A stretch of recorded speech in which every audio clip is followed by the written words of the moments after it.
আসসালামু আলাইকুম। এখন আমি আছি উত্তরা সেন্টার। দেখেন এই যে উত্তরা সেন্টারে মেট্রো রেল থেকে নেমে হাতের ডানে দেখেন কি সুন্দর ফুলের বাগান। আমি এখন ফুলের বাগানে অবস্থিত। সুন্দর সুন্দর ফুলের সমাহার,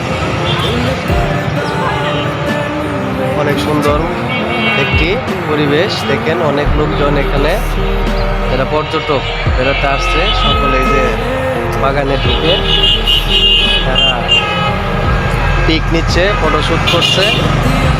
দেখেন যারা এখনো আসেন নেই, ঢাকা কাউরান বাজার থেকে মেট্রো রেল হয়ে আমি আসলাম। এই যে দেখেন কি সুন্দর পরিবেশ। এই হচ্ছে এই যে আমার সোনামণি, এই যে দাঁড়াও দাঁড়াও দাঁড়াও দাঁড়াও বাবা, এই যে আমার সোনামণি।